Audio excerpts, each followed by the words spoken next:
États-Unis, na batunaï ba pays occidentaux, bazali ko considérer comme une propriété privée na bango. Jikoyo, Chine paye allié, et l'autre est grave. Tant qu'ambassadeur ya Chine, azali na ko s'adresser les États-Unis que Congo, ils allaient terrain où le grande puissance bazali ko ta la baguette. Il faut qu'on respecte l'État souverain, mais ça veut tout dire. Là, les États-Unis, ils ont fait un propos à Congo, et le gouvernement congolais a pas dit calme. Ils ont déjà signé Yamabé, Makati Kolega, signe Yamabé, Makati Kolega. États-Unis, Canada, Australie, Grande-Bretagne et tout ça, Bazali na Congo, ils ont exploité les minéraux et Bengana, les Français. Il y a des Français, le rôle de Bazo, c'est Pélaté.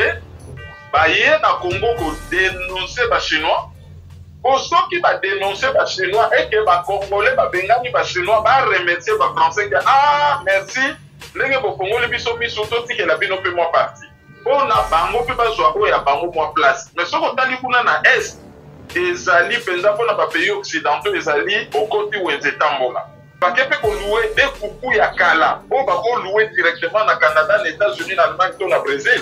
Pour l'avion Embraer et ça la Brésil, bon, bah qui pour louer puis bah beaucoup ya kala, allez en échange bah si Kenya, na Kenya accord ya partage de code, bah sombité bah jouir leasing bah bengarango donc location longue durée, bah ça dit leasing, bah qui pour louer bah avion ya kala et pas ya Kenya Airways oyo yemo pas aller en faillite. Or bah avion wana yé Félix Tshisekedi a eu place à louer bah avion tambola na on a Luxembourg. Pourquoi on loue kakate dans la société? Pour ça, dans le monde, dans la société, aux États-Unis, en Allemagne, dans Luxembourg, Moussala n'a pas mon kaka pour louer ces avions. Il y a toutes sortes. Alors, il y a beaucoup qui n'a pas partir d'avion à Louaka. Comment expliquer que Biso Congo, au lieu de la source, na primo Congo, il y a dans le monde entier, Biso Todo que le louer et pas y a moto, il y a à Louaka. C'est une vraie catastrophe. Toza komi kuna koma mutaza komi benga mwana mboka uli kosinye bakoro ya denga nyonso wana kaka na cadre ya koteka mboka. C'est-à-dire tant que toko libérer mboka te, tant que toko libérer mboka te, ba minere na biso ekokuma wenze ya monde entier. Kongo eza lokola coffre pour batondisi ba bijou batika ngo polele ba biyibi baza ko servir. Bakwa ko yiba ba minere na biso e ba ko soane na yango na miso na biso. Pour eux ça la mise en grave. Ba pays étranger bazo soana pour na minere na biso moko to mona ka clair c'est tout dans la fond. Na ba mboka au sérieux ba lokola ba chama pe babundu wana ako kipata poste moko te. Azali numéro 2 ya parlement après siko plateforme moko ya bito to sangisa bato ya PPRD, ba okongo ba ta société civile, ba corrompu, ba ni allez un pour tout, allez ouf. Ba tu ba mona kati et ba c'est de la distraction. Il faut pas que déjà le ministère de l'Intérieur va enregistrer yango et va faire ça yango personnalité juridique. Ce qui va faire ça yango personnalité juridique oh, nous sommes ça les alliés illégaux. Maintenant, nous avons déposé plainte contre Martin Fayulu, va déposer plainte contre Jean-Marc Kaboum, pour eux, à Togola qui va venir à voiture là-bas. Et ça, Moussala n'a été, il y a parlementaire, il y a Moussala, on va déposer plainte par rapport à ça.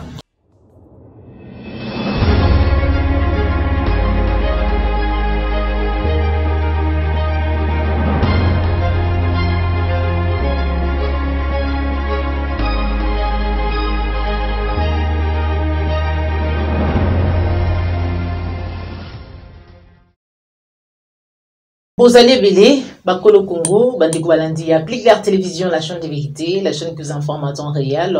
Mbote Nabino, merci, on a confiance au Bozali pour renouveler chaque jour, et pas maman Joël Kombe, et le monde équipe, moi, applique la télévision. Nayango, chaque fois, on a se présenté à Kaliboso Nabino, on a sénat Nabino, ils vont continuer à maximiser, Bolingo Nabino, hein, Kotali Sous Bolingo Nabino, Kolega, na, applique la télévision, la chaîne de vérité, la chaîne qui vous informe en temps réel. Le nom Nazali vraiment na enseigné, banda kuna bino na numéro ya sika na mona mboka Kewini Maizo azali bongo mobandi sango azali bongo analyste politique au CPA kana lolenga pesa kama makanisi na ye achaka bwanya na ye pona mami matali mboka na biso République démocratique du Congo ye penza nde mukolo mo lelo to so na ye mai matali bitumba entre des grandes puissances autobengi Chine na États-Unis États-Unis d'Amérique na ba américain pour na matali ba minéré na mboka na biso, plus précisément la partie est de la République démocratique du Congo. Mikolo te kolega to mona ki reportage ya ba français, to mona ki reportage ya Alain Foucault o etalisa ki biso ete ba chinois bazali ko exploiter ba minéré na biso d'une manière illégale, mais kasi apparemment gouvernement congolais ba bosana ki kotanga to pe ko citer pe ete zalaki pe na ba société misusu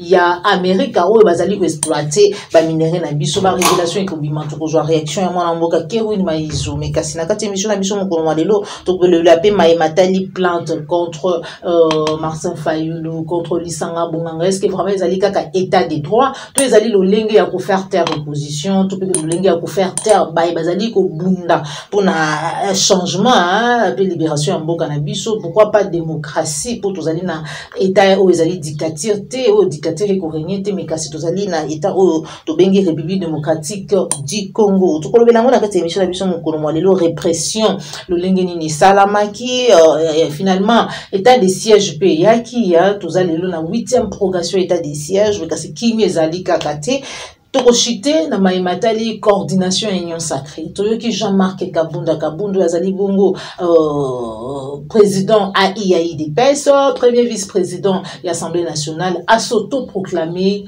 coordonnateur il y a union sacrée au biso sotolibi ezali bongo vision à chef de l'État, mais kasi to ko sutuka ikomi regroupement politique ikomi plateforme politique ikomi parti politique to éviter to ko bilango na kati émission na biso mokolo mwalelo, mais kasi yambona pesa ye déjà maloba to peto benga ina nzela ya téléphone na ko pesa matondo mingi na yo popola yo bozomi sima caméra. Merci na cordo pe mafuku pe na Christian Bopati les référendum to benga déjà mon mboka Kerwin Maizo à partir ya France azali bongo analyste politique azali bongo mopanzi sango po ete vraiment toujours réaction na ye na lombango po ete bosepelaka na makanisi na ye pona maimatali mboka na yo azali vraiment kobunda tongo midi pour lokola ngana yo lenge to bundaka pona mboka na biso na kobenga ye déjà na nzela ya téléphone. Allô, bonjour mon mboka Kerwin Maizo. Bonjour ndeko Joël Kombe et bon mbote na balandi nyonso ya matondo mingi pona kopesa biso ngonga ya kosola na biso mokolo mwalelo pamba te ya moto solola penza to lingi to yeba santé na yo boni nzoto tozali malamu na nzoto kaka na molimo ezali na mwa mitungisi po moto ya lingi mboka na ye na motema na ye mobimba na molimo na ye mobimba akoki kolala na esengo te soki masolo matali mboka na ye ezalaka masolo ya mabe. Donc côté santé physique naza malamu, mais côté santé psychologique moi mitungisi ezali mingi komona banobele ya mabe na mboka tous les matins. Tokomi par exemple que yo eleki nzala na monde entier aussi longtemps que tozali na un des plus grands potentiels agricoles du monde, 60 millions d'hectares de terres arables. Il y a des fois où il y a plus d'1 milliard d'êtres humains. Au biso tozali juste 105 millions. Donc mboka ne boki ko produire kaka na ndenge ya mabele de fois qu'on nourrir 10 fois population ya Congo. Wana tolobeli kutu te zamba, tolobeli kutu te mai bambisi, surtout bakisi zamba bambisi, on a vraiment de quoi pour nourrir peut-être un tiers de l'humanité, mais les lots oyo tokomi l'endroit où ils allaient n'a pas besoin d'assistance alimentaire pour les pays nyonso na monde et province lokola Kasai ezali na situation moko aussi catastrophique que situation mboka lokola Yémen or bango bazali na guerre classique, tandis que biso na Congo tozali na guerre de basse intensité. Matondo mingi mwana mboka Kerwin Maizo likambo ya guerre uti koloba mwana mboka la partie est de la République démocratique du Congo. Chaque jour bandeko na biso bazali kozala massacré, égorgé, besimanango mukambi ya mboka elongo na ba député ya ba sali état de siège, ba décréter état de siège pour ete meka kocha kimia la partie est de la République démocratique du Congo. Lelo tozana 8e prorogation état de siège kimia ezali kakate mais kasi likambo ya ba minéraux toyebi ete na partie est de la République démocratique du Congo mingi ezali likambo ya mabele ma père mabele o bato bakolinga kobotola mabele na biso pona kita o ezali na kati ya mabele na biso ezali bongo o nyonso tozali komona mais kasi toyoki lelo na nzela ya ba réseaux sociaux na nzela ya ba tweet ba grande puissance ko swana ko wela o ezali ya biso minéraux entre autres États-Unis na Chine makanisi na ezali boni. Bon, déjà, état de siège, wana ezalaki distraction. Pourquoi nazo benga ngo distraction? Problème ba yebi yango. Soki moto ateye pa ya munganga pour la traiter asalaka diagnostic. Alors, pour traiter Congo na maladie au Congo ezobela po basala diagnostic. Baloba maladie ni mboka ezobela. Est-ce que mboka ezali na crise politique ou mboka ezali na crise d'agression, c'est-à-dire crise d'occupation? Ce qui est une crise politique, on a un droit interne. Par la solution, ou le droit constitutionnel, ou le droit constitutionnel, tout politique, ils ont fait ça. La solution, on est allé dialogue, conférence nationale, colloque et tout ce que l'on veut. Bon, sauf qu'il va l'oublier que Mbok est allé agresser et que Mbok est allé occuper, ils allaient les Camboya droit international. Donc, solution, et vous avez un droit international. Entre autres, pour contacter le Cour international de justice, pour contacter par exemple le Conseil de sécurité des Nations Unies, pour utiliser charte des Nations Unies, par exemple le chapitre 7, où ils ont fait sa moto, où ils vont agresser permission à se défendre, tout même préambule de la charte des Nations Unies, où ils ont contacté droit à l'autodétermination du peuple, c'est-à-dire peuple nyonso, il faut mis cause, ceux qui m'ont conduit dans ma case, côté défendre comme droit, les déclarations universelles des droits de l'homme ils ont affirmé. Alors, ils sont déjà poser diagnostic à Mabé. Nous avons posé diagnostic, il y a un unité, azali receleur de fraude électorale. Il y a un azali moins na misala, il y a bateau qui agressé Mboka. Et le rôle azali moins na misala, il y a musala, il y a bateau qui agressé Mboka. Azali n'a qu'à obéir na jardin na bango, c'est-à-dire que à proposer un acte de bon propos, de copier contre l'intérêt à Batouana. Donc, du coup, parce que l'état de siège Moko, va évaluer à Yangote, pourquoi va ça la Yango, va mettre ça l'évaluation, va moyen, va copier pour utiliser, c'est-à-dire logistique, armement et tout ça, va nommer Batou Oyo, Bazali, va suppléter qu'il y a agresseur. Les deux généraux va nommer, mais dans la Nord Kivu, dans la Ituri, bazali ba généraux oyo bazalaka ba membre ya ba mouvement agresseur.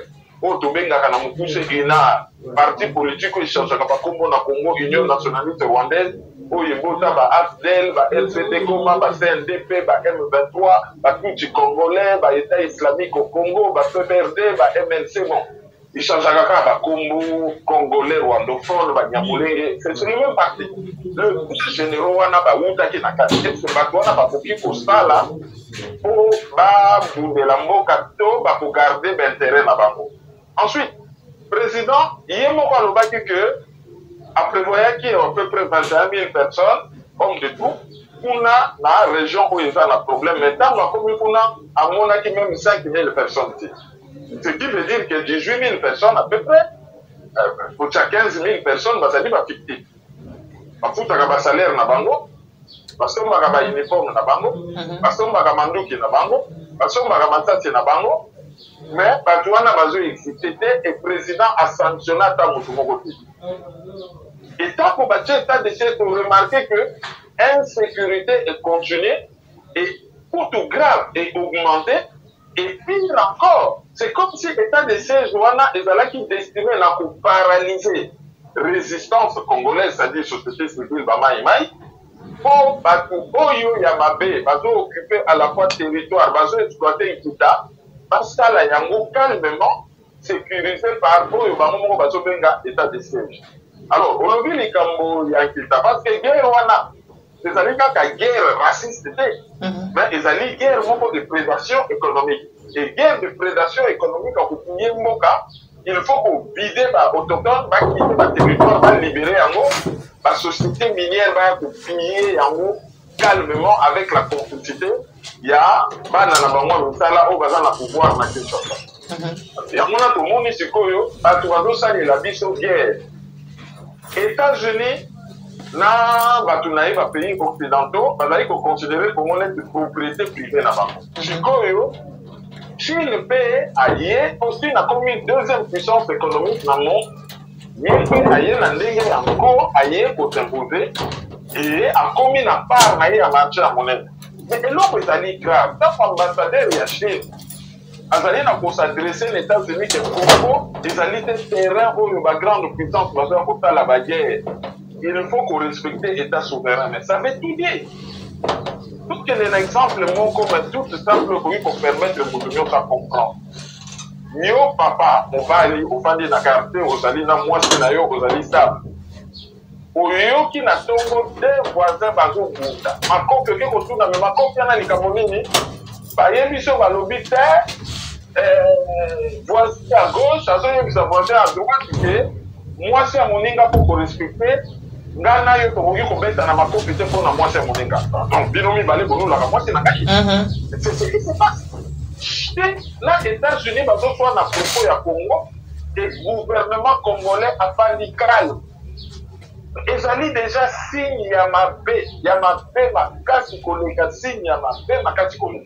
Mwana mboka Kerwin Maizo nakata yo malobate dernièrement apparemment eloko et cité tomoni ba congolais nyonso ba réagisaki en rapport na reportage ya l'Infoca mais kasi na partie est le lenge ambassadeur ya Chine na uti koloba ezali kaka ba chinois te ba ko exploiter illégalement ba minerais na biso ba américain pe bazali mais le lenge reportage wana esalamaki to le lenge gouvernement congolais gouvernement oya biso esili plus ko répertorier ba ko exploiter ba chinois comme bateau bazali vraiment ko exploiter ba minerais na biso illégalement alors que ba américain pe bazali est-ce que ça n'a pas changé déjà te ko la ki ça été bazali contre ba chinois et que bango ba sepeli ba pesa ba minerais na biso na le lenge wana na ba américain.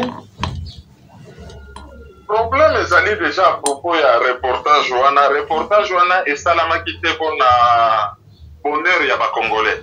Reportage wana ezaka na cadre ya kuswana. États-Unis na ba pays anglophones, c'est-à-dire États-Unis, Canada, Australie, Grande-Bretagne et tout ça, bazali na Congo bazo exploiter ba minerais et ba bengana ba français. Ya mwana ba français le rôle bazo se pelate, ba ye na Congo ko dénoncer ba chinois.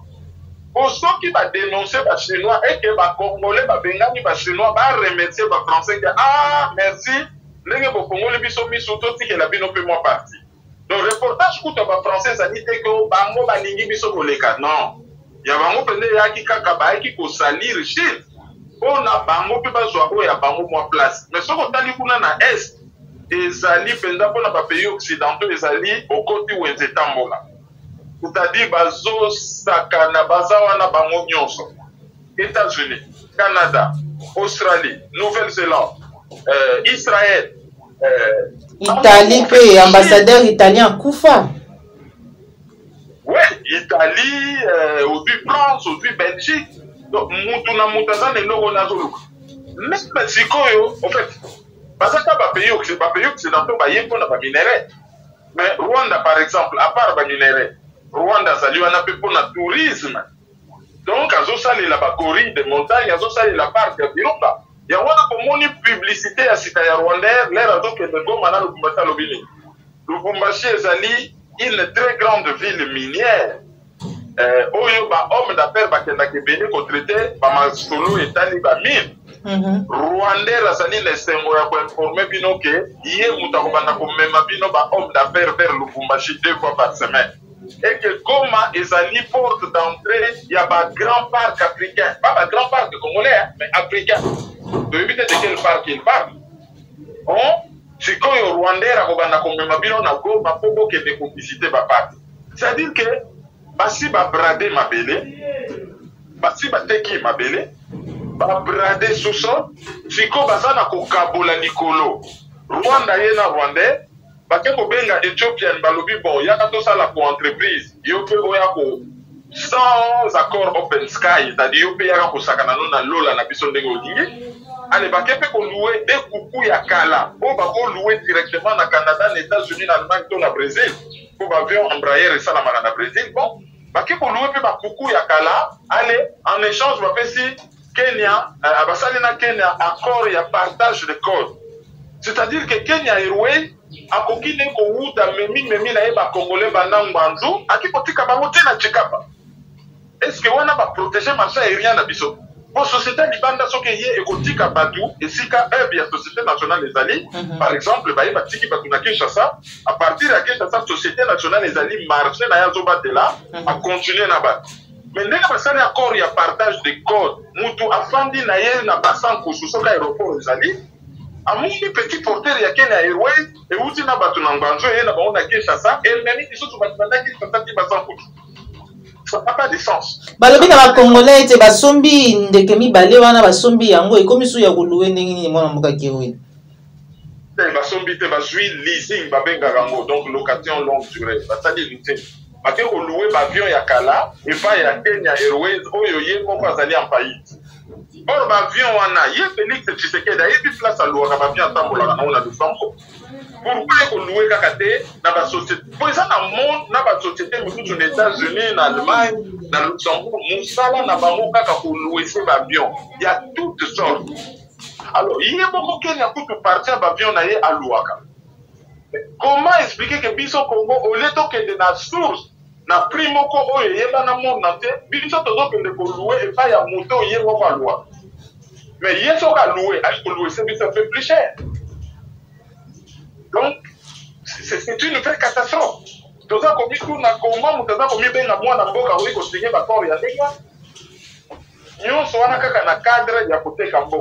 C'est-à-dire, tant que tu peux libérer mboka te, tant que tu peux libérer mboka te, ba minéraux na biso ekokuma wenze ya monde entier. Et ça na occidental mboka lobaka lobi. Le Congo, c'est comme un coffre, genre un coffre fort à bijoux qu'on a laissé ouvert. Donc, le Congo, ça le la coffre pour bâton d'ici, bijou, batika, mou, polé, les babilles, du bazar aussi servi.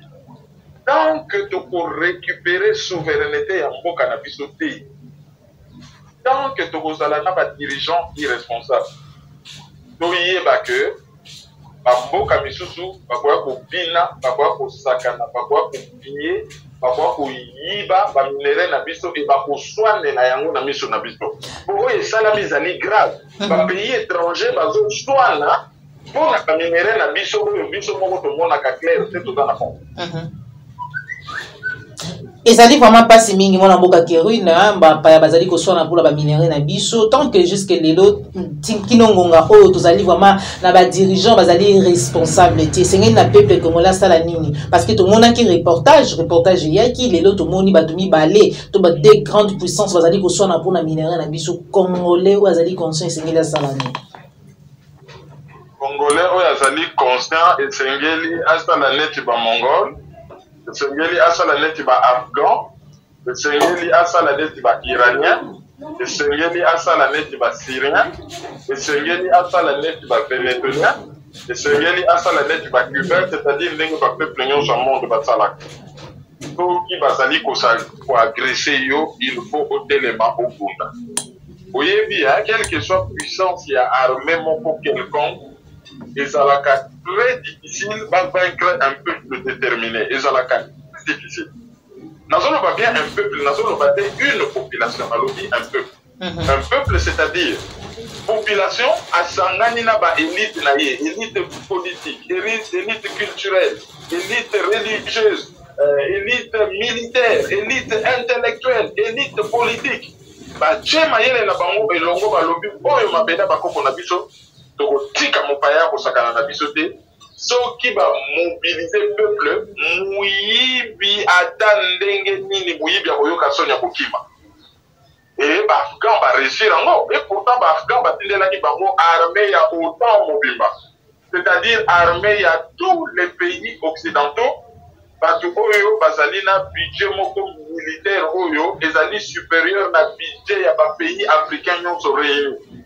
Bakende kuna na Afghanistan en 20 ans basuki wapi babengani bango ndenge kaka babengana ka bango na Vietnam biso pe tozali peuple ba Vietnamien bazalaka na minoko mibale te misu minei te baka na misu mibale baka na 45 chromosomes lokola biso oyo ba Vietnamien basala oyo ba Afghan basali baleki biso na nini est-ce que biso tozali capable te Alors, solution du bosso pour neutraliser d'abord, bateau va favoriser l'état d'esprit. Les alliés banani, les alliés politiciens congolais. Mukolo to réussir à mettre bango hors d'état de nuit. Il faut mboka wane comme la bango basende. Allez kabobo wololi, abalu kabobo wololi. Na quartier moyen fan des habités. Ntango bakoyoka soni, soki to neutraliser la population, alors élite responsable bako canaliser population pour na koteleme la batouana. Et une fois que to teleme ni batouana, volet judiciaire ezali, ma plainte na Cour internationale de justice, pour dénoncer le Conseil de sécurité, et puis bon, voilà, c'est tout un processus. Mais il faut d'abord faire place à conscience, à identifier l'ennemi des politiciens congolais, et après politiciens congolais, qui est derrière les politiciens congolais, à affronter à l'ongola boubaï, donc à affronter le la peuple, les missions sur le monde va réussir ça yango, bisope tozali peuple, bisope tozali ba humain, donc non. Maintenant, Domingue Mboka Kevin Maïzo, tout cité déjà vers la fin de notre émission parce que tous allez kima sima yangonga.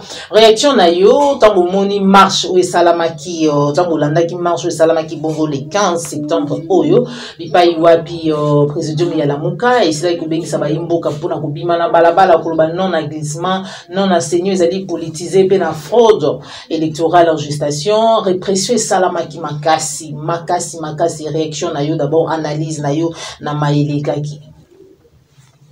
Pour la manifestation, la Mouka en tant que plateforme politique, bah, ça n'a droit qu'au bien à manifestation. Sauf que manifestation na bango comme d'habitude, ils allaient qui très mal préparés d'ailleurs, ils allaient qui même pas préparés.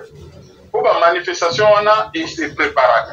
Ils allaient chaque année kaka bosala kelo komo bosongi na kaka même erreur bosala ka donc côté la Mouka qui manifestation c'est droit na bango mais ils allaient qui n'ont préparé c'est comme d'habitude ils allaient qui improvisation c'est comme si batbaneka bala que bon on existe donc côté wana il faudrait babongi côté pouvoir il y a UDPS oyo bayemba état de droit bakaza biso babokoma biso basala biso boye au lieu de prêcher par l'exemple, balobi bon, tout d'ailleurs qu'on reprochait par Mobutu, tout d'ailleurs qu'on reprochait Laurent Désiré Kabila, tout d'ailleurs qu'on reprochait Joseph Kabila que maman va respecter l'état de droit et babou maraba manifestant.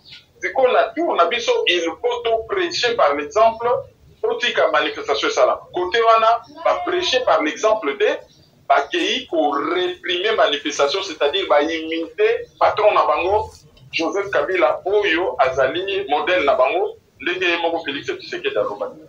Mais avantage de la manifestation, on a pour la Bouka, c'est quoi? La question d'abord, on a Félix Tshisekedi de la démocratie. La démocratie, ce n'est pas un mot. La démocratie est un comportement. Et on a Félix Tshisekedi de démocratie, c'est un mot. État de droit, démocratie. Mais en réalité, côté comportement, il y a un comportement et démocratie. Et là, comme il marche à la Bouka, et permettre, et quoi ici tu sais qu'il y a du boulot, dans ce sens que, et même à commettre une faute publique pour faire tabasser un journaliste, Oyo Azadi correspondant à RFI, Radio France Internationale, correspondant à RTBF, Radio Télévision Belge francophone, Oyo Azadi patron, il y a Média Moko en ligne, actualité.cd, et Oyo Azali, un de cadres de la association, il y a presse en ligne congolaise. Donc, Moutoumoko Oyo, tango basimbiye ba image tamboli mokili mobimba et bimisi ozoba ya pouvoir ya Félix Tshisekedi na poisa na miso ya mokili mobimba. Donc wana ezalaki avantage côté na muka avantage ezalaki ko mema Tshisekedi na faute et akwei na kati ya piège asandi faute wana et akomi discrédité. Maintenant côté population manifestation salami lelo na tongo qu'est-ce qui a changé? Bangungi bazali, ba immondice ezali, zala ezali, ba bus ezate, et internet mayuya, courant mawatro, maï kutu mawatro et puis de mauvaise qualité, soin mawatro, bon là, na tongo, et l'on dit échanger. Ceux qui manifestent à la carte, bien préparé, mais les héros, il y a des amasolo, mais surtout, il y a des changer tout de suite, mais espoir, il y a des à la qui, on appelle que classe politique, Bangaba se sentit tellement interpellé, acculé, que Bangaba va lâcher du laisse les balobakaba et qu'on va améliorer rapidement deux, trois choses, mais quand vous baissez, on a un politique. Bon, peut-être la Barbie, bon, on est allé quand même trop loin, population des gars, réclamer. Ce qu'on peut faire pour baisser pression en population, ils ne l'ont pas fait. J'espère qu'on a la mouka que prochaine manifestation, qu'on se préparer bien, qu'on organise un malam, et que côté pouvoir, qu'on l'a dit ça que Bazali va démocrate, et que côté population, ce qui va venir, qu'on mettre classe politique devant la responsabilité dans le barreau, que beaucoup de la libanda, puis solution pour mon homme. La solution, c'est mon ami que Batman sont dans la bande à côté. Pour aller comme on a beaucoup par rapport à la manifestation.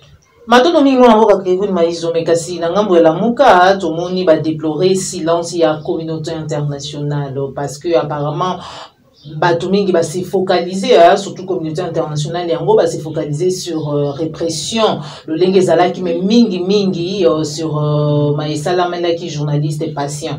Réaction nayo, est-ce que silence il y a communauté internationale ou un élingue va réger pour la mboka maton fayo? Oyo benga communauté internationale, oyo professeur Nanga ya droit international public na l'université Paris 2 Panthéon-Assas à Congo et à Combako. Aïe, ça que ça n'existe pas. Tout le monde a une communauté, club occidental, les amis, club club occidental, communauté internationale, c'est comme s'il y a communauté d'intérêt, il n'y en a pas. Tout le monde a club, les communauté internationale va comprendre. Quand on a un club occidental, et nous besoin d'intéresser les amis pour piller Congo. Oh, bah, moment qui Congolais, on est l'État libangoté. Au moins, les journalistes ont besoin de défendre pas ça dans la radio là-bas. Et puis, la télé là-bas. Ce que tu journaliste à RTNC, bako fait tailler ndenge balingi etali bangote mais yo to ki ba betio ba yebi te etali bangote mais mukolo kaka yo ko simba micro ba komate V5 wale komi ya bango mais parce que ce message clair et que ba congolais va comprendre que ba wana baninga na kaka soki ba toucher d'intérêt la bango donc que va toucher la société minière na bango te ba société na bango télécommunication te ba intérêt na bango.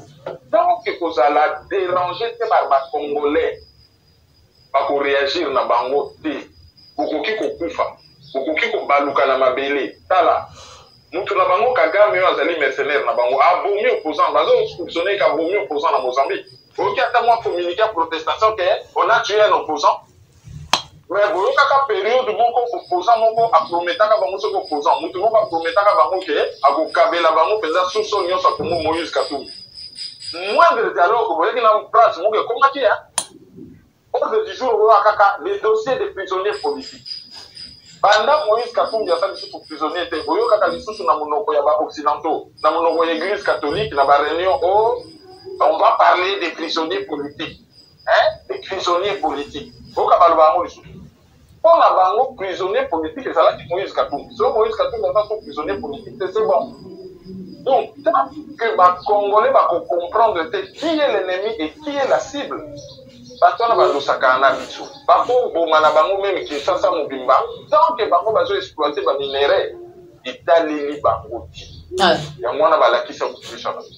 Mwana mboka Kevin Maizo tosisa na mutuna oyo état de droit ezo kanga ezo kipete toyoka Félix Antoine Tshilombo Tshisekedi aloba ete atozalaki master nanga totanga na oyo toliaka nayo soki oyibi tokosali mabe en tout cas okende boluko toyebi ba déclaration wana mikolo ute koleka tomonaki ministre de santé ancien ministre de santé était ni mundu ko sala prison pour 2-3 jours les lois azali libanda Vital Kamerhe azalaki bongo directeur et cabinet à président de la République lelo na boloko même si toyebi yango lolenge ezali mais kasi après marche tomoni groupe moko ya batu ko se porter garant pour na ko porter plainte contre Martin Fayulu Madidi en rapport na ba propos oyo ebimaki jour ya marche wana mesuki wana te tokoyoka convocation ya Lisanga Bonganga. Est-ce que maignon ezali ko sala malelo état des droits contre ba opposants ezali une manière de faire taire bango to ezali vraiment ka état des droits mutu ko sala musala?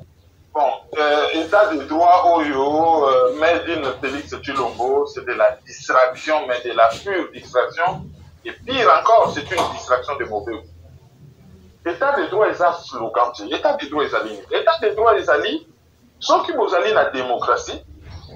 Makambu nyonso oyo l'État azali kosala, il faudrait que ça la manami beko. non seulement et ça la manami beko, mais il faudrait respecter au babengi droit de l'homme. Et il que l'État, dans la relation à l'État vis-à-vis de la population, il faut l'État amitié ensuite, la relation entre population bango na bango, il faut être ça mibeko. Et mibeko wana, non seulement ça mibeko nyonso ya mboka, mais il faut être à la conforme na droit de l'homme. De l'homme, ils ont le que ton bon tamabiso nyonso égaux en droit. Donc, ça n'a pays à double vitesse. Alors, état de droit. État de droit, qui n'a pas cousin, n'a pas cousine, il y a Félix Tshisekedi, va justifier beaucoup de gens et où tu as. Vous allez gardien de prison à Bruxelles, malamment, au comité de Babanda, ou Babilo, ou Bélé, et nous à Bruxelles, la Belgique. Vous allez quand il y a Moussalate, Vimoko, il y a Malamoté, la photo, on a vu beaucoup de vie privée à Bakou, malamment, au comité de Babila.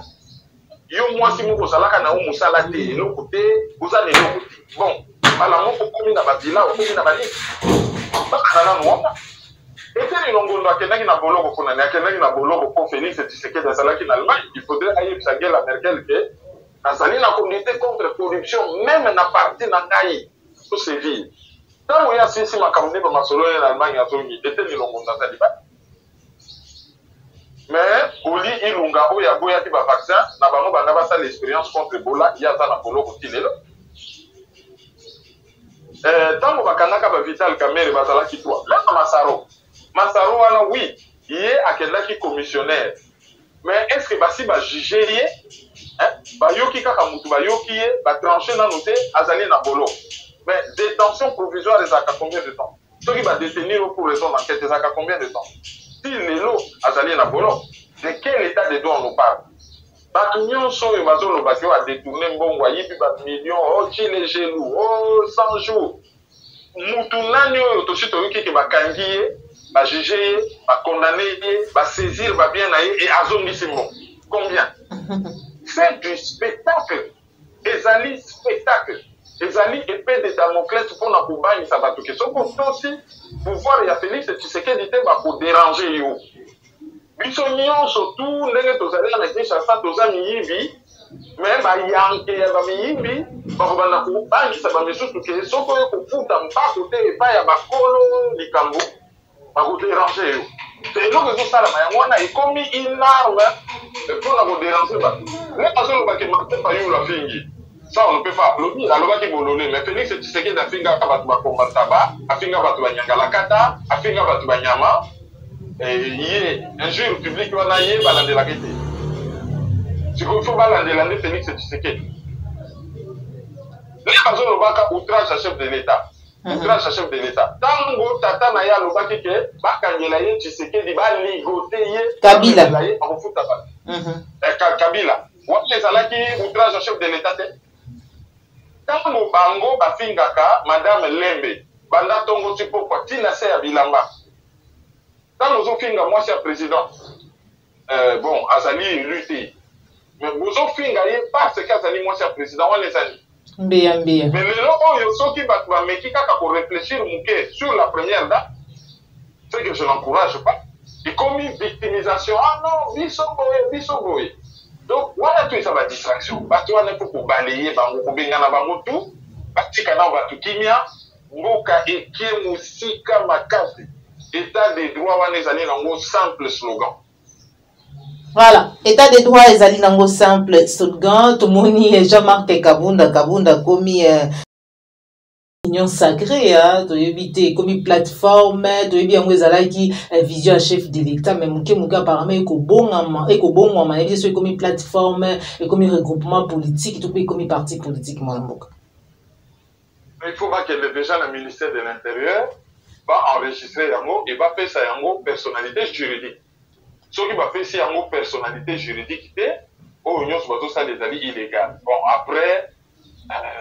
Na bamboka au sérieux batuloko la bachama pe kabundu wana ako occupata poste moko te mutu déjà falsifia province na ye na Katanga kuna azali room ya Katanga mais malamuko na ndenge aski kombo na ye kabunda donc asa muluba abomba identité na ye déjà mutu azo falsifier identité na ye et ça fait infraction moko grave pourquoi va juger été Pourquoi bah, j'ai été? Après, bon, bah, tu es déjà secrétaire général, ceux qui par intérim, ceux qui n'y a UDPS. Bon, ok. Président. Après, numéro 2, président à UDPS. Par intérim. Oh, il y a une loi pour tes autres petits sapots. Il faut que la président pour pas par intérim. Tu sais qu'elle dit, à coquille, jamais que la président à UDPS tout en étant président de la République. Donc, déjà, c'est une infraction. Ensuite, Azali numéro 2, il y a Parlement. Après, c'est qu'on plateforme, il y habite au Sangisa, bah, tu y a PPD, bah, au Bongozan, bah, ta société civile, bah, corrompu, bah, ni allez, un pour tout, allez, ouf. Bah, tu vas, on a qu'à tirer, bah, c'est de la distraction. Sans blague. Bah, tu as bazo, banga, biso, ata, moukete, tellement que, bah, sali, mabé, bah, bazo réagir, bah, comme on est naturel, normal, bah, la mouki na togo, bah, décider, bah, ça, les lots, bah, signer, bah. Et bah, quand on a déposé plainte contre Martin Fayulu, on va déposer plainte contre Jean-Marc Kaboum, pour eux, à Togola qui va venir à voiture là-bas. Et ça, Moussala n'a été, il y a parlementaire, il y a Moussala, on va déposer plainte par rapport à ça. Maton Domingue, moi, on a Kevin Maïs pour nous passer sur mon morceau.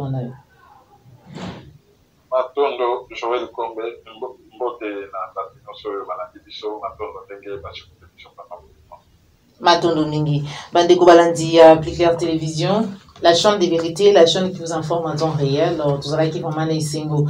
Yako yambalelo pour nabino, moi mboka Kevin Maïzo depuis France. Bobi Tazali Bongo, Opandi Sango, en même temps analyste politique. Tout bien qui mko moi le point est toujours en kanisinaye. Bossi pila kana lolinga pesa kama kanisinaye en rapport na mambi matali mboka na biso République démocratique du Congo. Nde tukabwani awa mekasi yambu tukabwana nabino na kupesa matundu mingi na popola yumbu zoma kisima kamera matundu na Jacques Makabu, matundu na Cordon Pimafuku na Joël Gonago grâce to ba Mike Ndenge wana ezali bongo équipe o ezali ko accompagner Claire Télévision na etumba ya kopesa bino ba sango ya solo pe en temps réel bozala kebele ba besoin ki liba ya kokosa biso na ndako na bino ya kolanda biso tukutani bongo bana sima soli kola pamboli biso soko sepela ki na émission o la équipe partagée ce qui ezali bala liboso Olanda Claire Télévision ko bosana te ko s'abonner na kati ya la chaîne de vérité. Surtout, vous cliquez la cloche de notification pour qu'à chaque fois que vous publiez